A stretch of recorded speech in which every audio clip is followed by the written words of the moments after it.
เขาน่ะมันมีเขาที่ห้ามอ่อนหันอ่อนมันฟงขึ้นปากโคกนั้น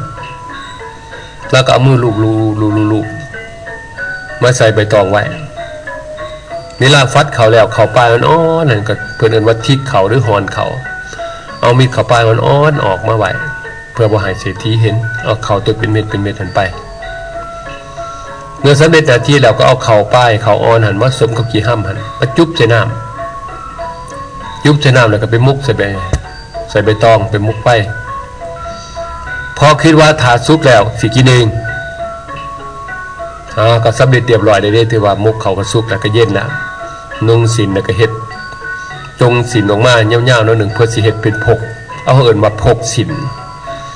ก็เอามุกเขาหันใส่หน้าแหละก็ถือขู่ตามภาษาของสาวหน่อยเนาะก็ล่ำไปยังไป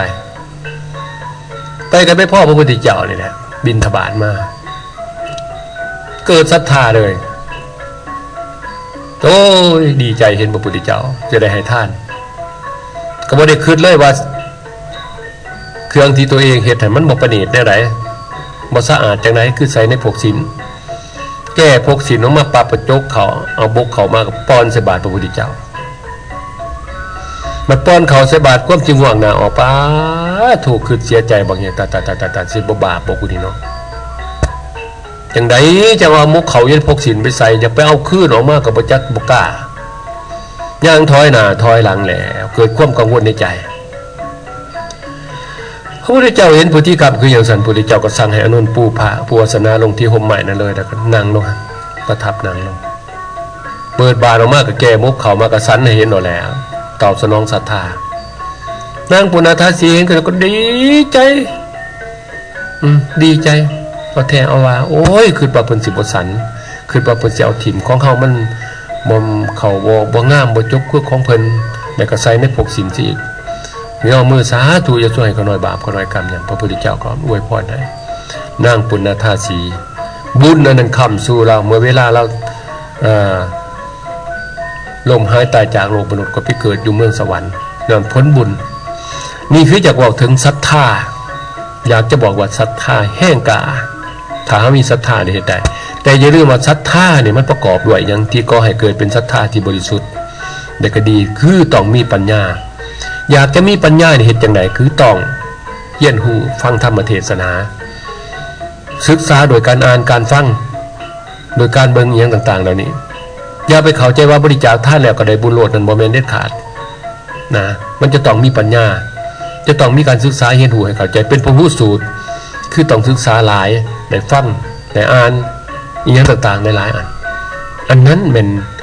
ที่จะก่อให้เกิดมีปัญญาขึ้นมาได้จุดสำคัญที่สุดพระพุทธเจ้าบอกว่าการบริจาคทานอันใดก็ดีสัพพะทานังธัมมะทานังสีนาติการให้ทานเป็นทานสนาการให้ทั้งปวงสภาวะวัตถุทั้งหลายที่เป็นอมิตรที่บริจาคทานไปล้วนแล้วแต่เป็นเครื่อง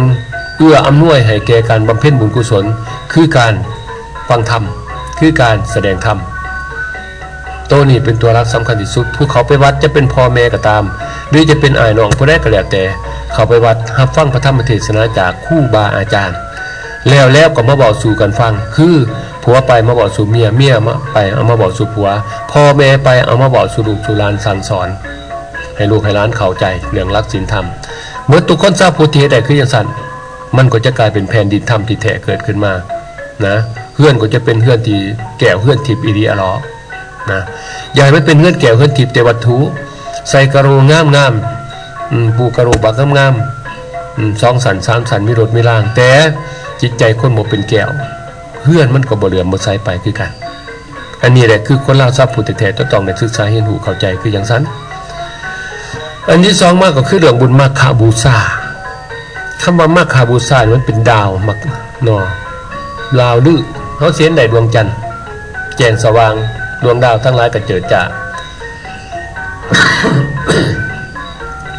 มันก็น่าเงิดภิกขุทั้งหลายนี่บ่มีเพียงแต่1,250 รูปดอกพี่น้อง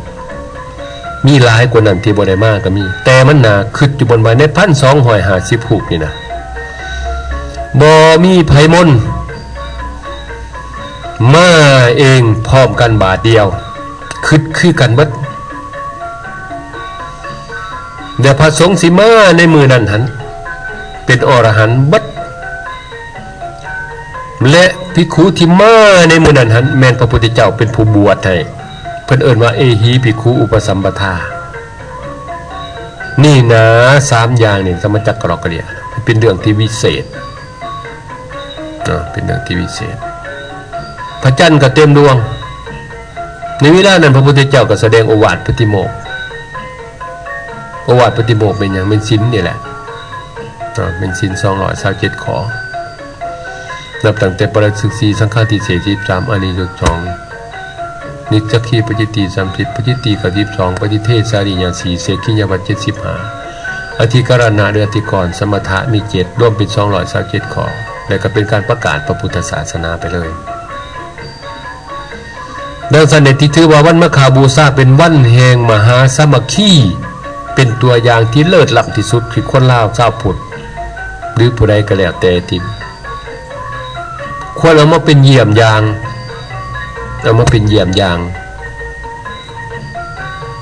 หน้าที่ของลูกที่จะต้องปฏิบัติต่อพ่อต่อแม่เป็นวันสำคัญส่วนหลายเฮามักเฮ็ดกันในบุญปีใหม่ลูกเต้าทั้งหลายมักจะมาเพื่อที่สมมาพ่อแม่ถ้าฮอดวันนั้นหากเฮ็ดได้คือจังซี่คือกับภิกขุ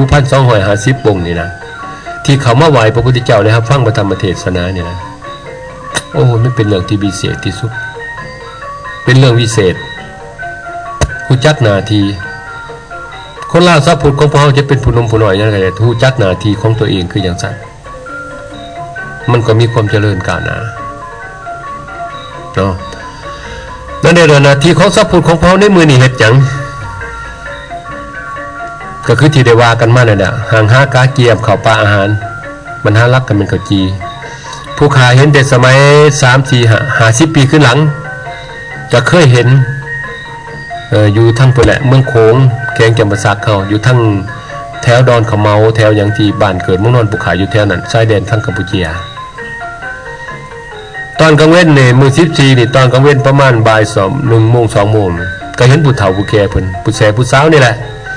ออกไปป่าเพิ่นสิไปเฮ็ดหยังมื้อซั่นก็ไปนำเพิ่นไปก็ได้ฟื้นในรั้วผู้ละแคผู้ละทอแขนทอแข้งทอขานี่แหละขาศอกขาว่าแล้วก็แบกกันเท่านั้นบ่าวสาวก็หยอกกันแซวมาแล้วก็ฟื้นมากองไว้อยู่เดินวัดนั้นอยู่แคมหัวเดินวัดมื้อแรกนี่ก็มีจำนวนหนึ่งผู้เฒ่าผู้แก่ก็มานอนแล้วก็มีผู้แสผู้สาวกลุ่มนึงเขาเจ้าก็จัดตั้งกันมานอนแต่สมัยตะกี้ก็บ่มีไฟฟ้าคือเดี๋ยวนี้เนาะก็มีไฟกระบองแต่ก็มีบ่นอนจัดเป็นพามเป็นทางไหวคักแน่มื้อแรงก็มีทั้งอาจารย์เพิ่นใหญ่เพิ่นลงมาเพิ่นก็มาโอ้มาโลมเรื่องศีลเรื่องธรรมเรื่องนั้นนี่เห็นว่าดึกพอสมควร 10 โมง 7 โมงเพิ่นก็ไปนอนผู้ขาเป็นเด็กน้อยนี่ก็รู้สึกว่านอนแล้วมันก็โอ้ยเอาแท้เอาว่าพี่น้องผู้เมื่อมามันก็ 4 โมงครึ่ง 5 โมงสิแจ้งแล้วแต่เห็นกองไฟนี่โอ้ยแดงจานผ่านเลียดกันเป็น10กองเลยไม้ไผ่จะมาพาไปดิ้วจีเขาจีก็มีไข่ไก่ไข่เป็ดเพิ่นเอามาตีลงใส่ซ้ำมันพี่น้องโอ้ยเต็มซ้ำเนี่ยปีนกันมาแต่3 โมง 4 โมงไปแล้วพวกข้าก็เห็นได้แต่เพียงแต่4 โมงครึ่ง 5 โมงนอนลืมตื่นมาสิซะส่วนหนึ่งก็แบ่งไว้คักแน่ส่วนหนึ่งเพิ่นก็เอาไปก็ปันกันกินกันอยู่แล้วของไผแสบไผบ่แสบผู้บ่าวผู้สาวผู้เฒ่าผู้แก่ก็มีทั้งครูบาอาจารย์ก็ว่าฮอด 7 โมง 8 โมงเด้เพิ่นก็พาพอกทั้งบ้านก็มาแล้วบ้านนี้อยู่บ้านก็ปิ้งพออยู่บ้านมาอาจารย์ก็ลงมาเฮาแจกแล้วก็เฮ็ดพิธีไหว้พระรับศีลถวายทานแก่เพิ่นน่ะหลังจากสันข้าวสันปลาเบิดครูบาอาจารย์ก็แสดงธรรมเว้าเรื่องบุญข้าวจีหรือบุญมาฆบูชานี่แหละเพิ่นก็เว้าถึงหัวใจของพระพุทธศาสนาสัพพปาปัสสะกรณังการบ่สร้างความบาปความชั่วทั้งปวงหรือสร้างบาปเพิ่นว่านั่นแหละกุศลสูปสัมปทาการสร้างแต่ความดีทั้งปวงสาจิตตาปริโยทปานังการสำระจิตใจให้บริสุทธิ์ขาวสะอาดคำว่าบริสุทธิ์ขาวสะอาดในที่นี้มันหมายถึงแนวใดเพิ่นก็อธิบายเมียต้องเฮ็ดหน้าที่ความเป็นเมียแล้วก็หักผัวจะนอกใจผัวก็ต้องเฮ็ดความหน้าที่ความเป็นผัวเฮ็ดให้จิตใจบริสุทธิ์สะอาด มีความซื่อสัตย์สุจริตต่อกันต่อลูกต่อเมียลูกเต้ามีความซื่อสัตย์สุจริตต่อพ่อต่อแม่ประชาชนมีความซื่อสัตย์สุจริตต่ออำนาจการปกครองต่อประเทศชาติบ้านเมืองนะถ้าทุกคนมีความซื่อสัตย์สุจริตแต่คืออย่างที่บ้านเมืองก็จะมีความการกุ้งหุ่งเฮืองมีความเจริญหุ่งเฮืองมีความพร้อมเพรียงสามัคคีกันยามประชุมมันประชุมยามประชุมกับพร้อมเพรียงกันประชุมยามเลิกพร้อมกันเลิกหาปัญหาต่างๆมาสนทนาแก้ไขกันเห็นได้อย่างสี่ที่ว่าครอบครัวก็เจริญก้าวหน้าบ้านเมืองก็มีความเจริญก้าวหน้าครูบาอาจารย์ก็จะเทศเสร็จละเรียบร้อยได้เบิดได้นาทีที่ว่าเฮาชาวบ้านทั้งหลายก็รับประทานอาหารกินข้าวจีกันแล้วก็กินข้าวกินปลาแล้วก็พากันเมื่อไปเฮ็ดหน้าที่ของไฟของเราหาอยู่หากินไปพอยามวันศีลก็จังค่อยกลับมาอีกครั้งนึงอันนี้เป็นงานบุญข้าวจีก็จะได้ความสามัคคีก็จะได้การสังสรรค์กันก็ได้รับฟังพระธรรมเทศนากันแบบนั้นแหละเนาะในหลายบ้านก็มีความสนใจเรื่องบุญข้าวจีในยามเมืองนึงนี่ก็ทั้งดอนขะเมาทั้งแถวหัวบ้านพุ่นเสนอมาว่าอยากให้ทั้งของสมุดของพวกเฮาไปจัดกิจกรรมบุญข้าวจีให้แต่ก็เนื่องด้วยปัญหาว่าพาหนะหรืออย่างแนวใดบ่สามารถที่จะนี่ไปก็เลยได้หยุดกันไปซะก่อนเนาะก็เป็นการทวนคืนเกี่ยวกับผิดของประเพณีกันคือจังซั่นแหละทวนคืนเนาะแต่ปัญหาหลักที่สุดพี่น้องของพวกเฮาคนลาวชาวพุทธทั้งหลายอยากจะให้เป็นคนลาวชาวพุทธที่แท้จริงก็ขอให้ศึกษาเรียนรู้ให้เข้าใจในเรื่องพระรัตนตรัย3ประการนี่แหละ1ต้องเรียนรู้เรื่องพระพุทธให้หลายๆ2ต้องเรียนรู้เรื่องพระธรรม3ต้องเรียนรู้เรื่องพระสงฆ์ถ้าบ่เรียนรู้เรื่อง3อย่างนี่แหละโดยเฉพาะเป็นพระธรรมนี่แหละถือว่าไทยเฮาทั้งหลายก็จะเคกันโดยความเป็นจริงแล้วพระพุทธเจ้าก็ตัดไว้อย่างแจ้งอยู่ในพระไตรปิฎกมีในเรื่องภวกฤภิกขุนี่แย่งพระพุทธเจ้าว่าเป็นคนรอคนงามอย่างแนวใดพระพุทธเจ้าก็ตัดไว้ว่าถ้าเจ้าอยากเห็นเฮานี่เจ้าก็ไปเบิ่งธรรมไปปฏิบัติธรรมถ้าเจ้าปฏิบัติธรรมใดถือว่าเจ้าเห็นเฮาแหละนั่นในแล้วลูกทั้งหลายที่ฮักพ่อฮักแม่ก็ต้องปฏิบัติธรรมคือปฏิบัติตามคำสั่งสอนของพ่อของแม่ปฏิบัติตามคำสั่งสอนของครูบาอาจารย์ปฏิบัติตามคำสั่งสอนของผู้นำบ้านผู้นำเมืองนะโมเมนต์ฮักกันมองแต่ได้เบิ่งกันแต่ด่านวัตถุอย่างเดียวเบิ่งแต่ด่านวัตถุอย่างเดียวแล้วสันผู้เป็นพ่อเป็นแม่ผู้เป็นหนุ่มเป็นหลานผู้เป็นการจัดตั้งอันใดก็แล้วแต่ก็ที่จะต้องเอาใจใส่ในการปฏิบัติระเบียบกฎหมายของบ้านเมืองปฏิบัติศีลปฏิบัติธรรมรักษาศีลเจริญเมตตาภาวนาศึกษาเรียนรู้ให้เข้าใจคืออย่างสั่นมาวันนี้เวลาหน้าที่สมมาพระควรเนาะพี่น้องเนาะในรายการก็ขอฝากให้พี่น้องของพระพุทธสุภูสุคนเนอในโอกาสบุญมาฆบูชาบุญข้าวจีก็ขอให้พี่น้องของพวกเฮาให้ท่านรักษาศีลเจริญเมตตาภาวนากุศลผลบุญทั้งหลายที่พวกท่านได้บำเพ็ญอยู่นั้นจงย้อนกลับมาสู่ทานทั้งหลายให้มีแต่ความสุขกายสบายใจปราศจากทุกโศกโรคภัยไข้เจ็บธัมโมหะเวรคติธรรมจริญสุขังเสติพระธรรมยังรักษาผู้ปฏิบัติธรรมอายุวันโนสุขังพลังเมื่อสุภูสุคนพี่น้องและที่ผ่านไปเนาะทุกท่านก็ได้รับฟังเนาะการอธิบายของทางท่านอาจารย์บุญเติมสิบุญเฮืองเนาะก็หวังว่าทางท่านผู้ฟังเนาะที่รับฟังอยู่นั้นบ่ว่าจะรับฟังอยู่ทางบ้านรับฟังอยู่ทางวัดหรือว่าอยู่ใกล้อยู่ไกลอยู่ทางใดก็แล้วแต่เนาะก็คงจะเข้าใจกันหมดแล้วและมาฮอดนี้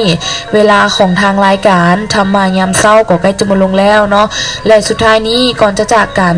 สุจิตาก็ต้องขอบใจเนาะทางท่านอาจารย์บุญเติมสิบุญเฮืองเนาะที่ได้มาให้ความรู้ในวันนี้และที่ขาดบ่ได้เลยเนาะต้องขอบใจผู้ที่ให้การสนับสนุนเนาะรายการธรรมายามเช้าตลอดมานั่นก็คือพ่อสันติและแม่เพชรมณีเนาะและสุดท้ายนี้สุจิตาขอไว้ใส่ให้พรท่านผู้ฟังทุกท่านเนาะจงมีแต่ความสุขกายสบายใจปรารถนาสิ่งหนึ่งประการใดในทางที่ถูกต้องขอให้ความปรารถนานั้นจงสำเร็จทุกประการความสุขโชคดีจงเกิดมีแก่ทุกท่านพบกันใหม่